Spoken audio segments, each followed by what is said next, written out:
दोस्तों हमारा अच्छा पहला प्रश्न है, पेरिफेरल उपकरण का उदाहरण है। तो पेरिफेरल उपकरण का उदाहरण है दोस्तों ऑप्शन बी प्रिंटर। प्रिंटर के बगल दोस्तों हम कंप्यूटर को चला सकते हैं। अगला प्रश्न है, सीपीयू यानी कि सेंट्रल प्रोसेसिंग यूनिट सीधा खालिस्तान भाषा को समझ सकता है। तो सेंट्रल प्रोसेसिंग यूनिट यानी कि सीपीयू को मशीन भाषा को जल्दी समझता है। अगला प्रश्न हो जाएगा, अच्छी गुणवत्ता का चित्रलेखन कौन उत्पन्न करता है। तो अच्छी गुणवत्ता का चित्रलेखन प्लॉटर उत्पन्न करता है दोस्तों। अगला प्रश्न है, लेजर प्रिंटर से संबंधित है। तो लेजर प्रिंटर किससे संबंधित है? लेजर प्रिंटर पेज प्रिंटर से संबंधित है। अगला प्रश्न है, एमएस एक्सेल में चार्ट बनाने का कौन सा विकल्प सही है। तो एमएस एक्सेल में चार्ट इंसर्ट करने का तरीका है दोस्तों ऑप्शन बी इंसर्ट टैब में जाकर चार्ट वाले ऑप्शन में जाकर उसको इंसर्ट करने का। अगला प्रश्न है, लॉजिकल अनुक्रम में डाटा को व्यवस्थित करना खालिस्तान कहलाता है। तो लॉजिकल क्रम में डाटा को व्यवस्थित करना सॉर्टिंग कहलाता है दोस्तों। अगला प्रश्न है, जीयूआई यानी कि ग्राफिक यूजर इंटरफेस लोड होने एवं कंप्यूटर बूट होने के बाद कौन सा पहला प्रोग्राम चलता है। तो कंप्यूटर बूट होने के बाद सर्वप्रथम चलने वाला प्रोग्राम है ऑप्शन डी प्रमाणीकरण। अगला प्रश्न है, एमएस पावर पॉइंट में अधिकतम जूम प्रतिशत होता है। तो एमएस पावर पॉइंट में अधिकतम जूम प्रतिशत होता है दोस्तों ऑप्शन डी 400%। अगला प्रश्न है सॉरी दोस्तों, बाहरी आक्रमण से नेटवर्क को बचाने का तरीका होता है। तो बाहरी आक्रमण से बचाने का तरीका फॉर्मेटिंग होता है, यानी कि ऑप्शन डी सही हो जाएगा। अगला क्वेश्चन है, सबसे पहले कंप्यूटर का क्या नाम था। तो सबसे पहले कंप्यूटर का नाम था दोस्तों ENIAC।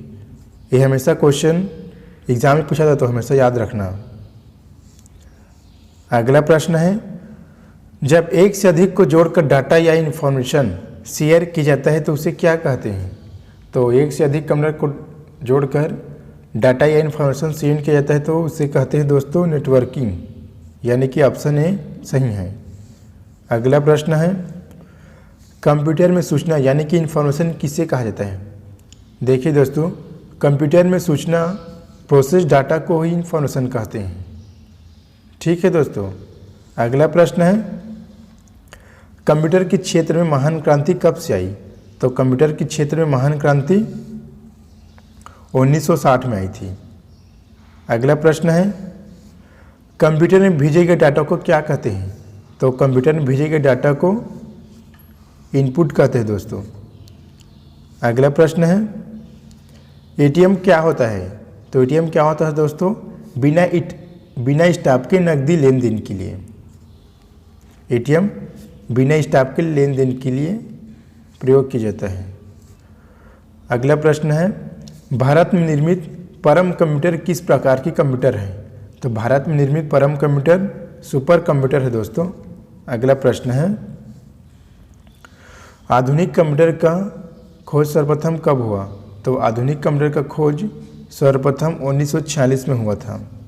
अगला प्रश्न है, गणना संयंत्र एबाकस का आविष्कार किस देश में हुआ है। तो एबाकस किस देश में आविष्कार हुआ था, चीन देश में। ऑप्शन सी सही है।